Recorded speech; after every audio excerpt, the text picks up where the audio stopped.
Two things we're going to talk about, and one being the Cowboys' sense of urgency, and you can add those things in together, but the usage of the franchise tag. Now, granted, I agree with the franchise tag as long as you using it properly as a placeholder to get the deal done. I don't like players playing under the franchise tag, by the way.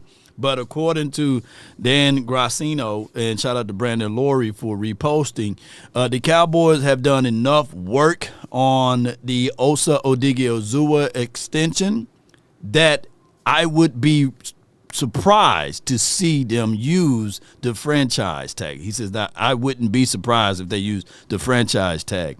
And it comes down to the deadline deal of Tuesday at 4 p.m. Eastern Standard Time. That will be the deadline for your mind, just to give them a little bit more flexibility on the franchise tag. I think that the Cowboys should already know who's Osa is and what he represents for this team.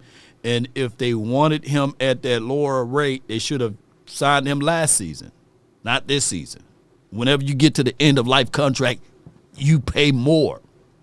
There's no ifs, ands, and buts about that. Now, I know that we can look at the defensive interior tackles in this particular free agency. It's not a very, very nice list, by the way, comparable to where Osa stands at. He probably be by far one of the better defensive tackles that's on the free agent if he hit the market or what have you.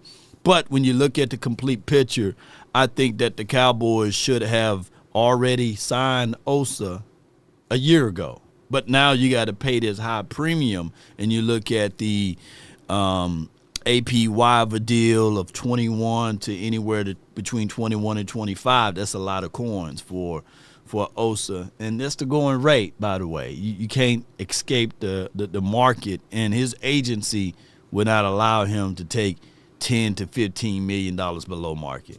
Not saying that they want him to take $15 million below market.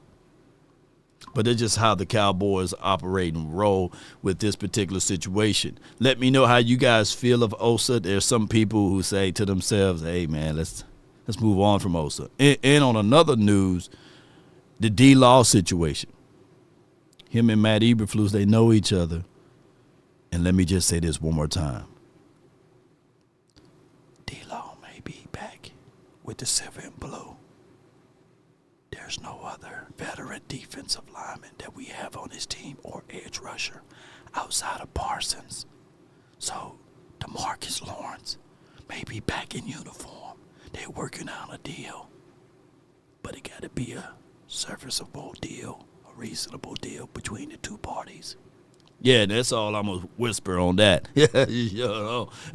But the other storyline and news that's coming around the way is also the Cowboys, and shout out to Brandon Laurie again, the Cowboys reportedly looking to upgrade at their number 2 wide receiver spot, and it could be Cooper Kupp. Now, we've been talking about Cooper Kupp for a second here. His relations with Junior Adams is remarkable. They both know each other. They both understand each other. And what better way to improve your team by bringing in someone that you already have continuity and rapport with? My whole goal is with the Cowboys is to figure out a way to utilize and use your players in the free agency before you go to the draft. I've been saying this for a long time now. You don't want to go grocery shopping on an empty stomach. You don't want to go into the draft on an empty stomach. Cooper Kupp will help you out because of the fact you won't go into the draft saying, I need a wide receiver. I need a wide receiver. Oh, I need a tight end. Oh, I need a running back. I need an interior guy. You already have a little something on your stomach, and you can say to yourself, okay, this is what my team look like. I can still draft at that spot and have him to groom and help develop at that area. And I got somebody that already know the terrain, the lane that we're going to put them in. Those things work for a team. And the Cowboys, by far, run away from free agency because they are afraid of getting burnt. they still have PTSD of the Brandon Carr situation. Like, oh, no, they still have that going on here in Dallas. Oh, unfortunately, the Cowboys got to get out of that particular mindset, get into this particular free agency, bring in some guys that can help this team.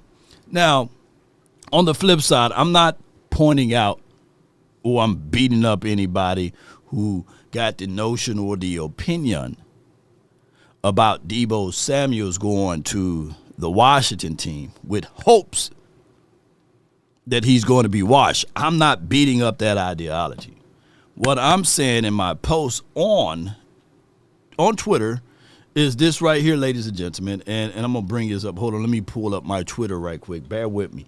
What I'm getting at is that most people think that it's about the money, and I don't get why people will look into this particular situation and say, well, Debo, he's not going to be good for the Washington team because of what he did previously for the 49ers. 49ers been battered and bruised, right?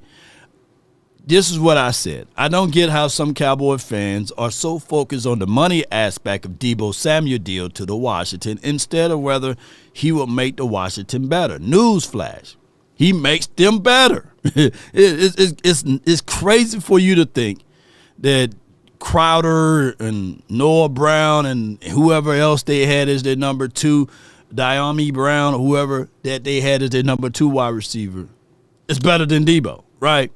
And granted, Debo going up against number 1s in the 49ers land, well, don't have to do that in Washington. He goes up against number 2s now. So what I'm saying is that you can't lean on the aspect that I hope that Debo continue to decline, right? I hope that he's washed or what have you versus for what he is. And what he is he's a Cowboy killer. He's been killing us when he plays against us as Cowboys, or the players out there on the field. So he makes the Washington team better. He makes Terry McLaurin better because, Terry, you're going to have to pick your poison. Granted, I get it. Most people will look at Debo and only pay attention to the numbers. But keep this in mind for your mental mindset.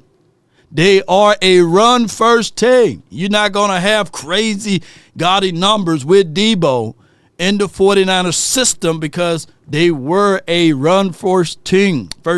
So when you look at all of those things, you have to contextualize the fact that don't fall into the numbers, but do he make your team better? Now, here's not me campaigning for Debo in Washington because I'm looking at this completely as, yeah, he can be out of shape. Yeah, he can drop balls. He can fumble. He can lose out, but he brings in the unseen things as it relates to the intangible things. Mindset to fit in with the culture. A guy that been to the Super Bowl. A guy that can tell people, hey, this is what it took for them to win in certain moments. That helps your team. It don't hurt it. Now, is it literally Debo versus Mingo? People going to bring that up, of course. We're going to get beat up for that because we gave a 4th-round draft pick for the unknown. There's the known known and the known unknown. Then right now, Mingo is the unknown. We hope that Mingo can be a third or even half of what Debo is. We hope that, right? Come on with it. Come on with it. Y'all know I'm telling the truth. Well, what I'm saying is that there are known knowns and that there are known unknowns. But there's also unknown unknowns. Things we don't know that we don't know. So those are things that we just have to really pay attention to. Now, when you look at the contract when he goes over to Washington, yes, he might take a $20 million hit, but they can always restructure, spread that money out. He's only 27, 28. I'm talking about Debo. The Cowboys can do something similar if they get off of their ASS and go look at DK Metcalf. Shout out to my Mississippi boy. Bring him in, rework the contract, spread it out. He's only 27, and work out a deal so that you don't have to go into this draft. Now, granted, Cooper Kupp is a little longer in the tooth. He's 32, 33. But go get DK Metcalf. He's 27. Spread his contract out. He already knows Shotty. That will be my campaign. You got to start working and competing against your division. The name of the game is to win your division, get to the postseason, win those games, and then get to the Super Bowl. But if you can't compete and win your division, or at least compete within the confines of your division, going to the postseason is an afterthought, right? So those are things that I want to say. Now, I'm gonna bring this home for those who don't understand how the salary cap works. It doesn't matter whether you get $255 million. That's what Jalen Hurts got last year. Well, that's his contract, $255 million, right? And Trey Lance got $5.2 or $5.4 million last season. If you quantify the salary cap hit, the Eagles only paid 5% more against the cap than what we paid for Trey Lance. So it's all about working the numbers. It's a numbers game. That's all I'm going to say with that, because so many people get hooked on.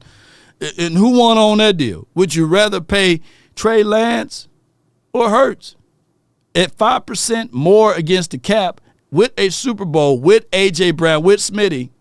It's numbers, baby. And you can't escape the numbers, and the Cowboys don't have people to cook the books right and properly. And if you think I'm lying, go ahead and do your research and homework, and you'll see what Law is saying about the Eagles only paid 5% more against the cap than what we paid for what we paid for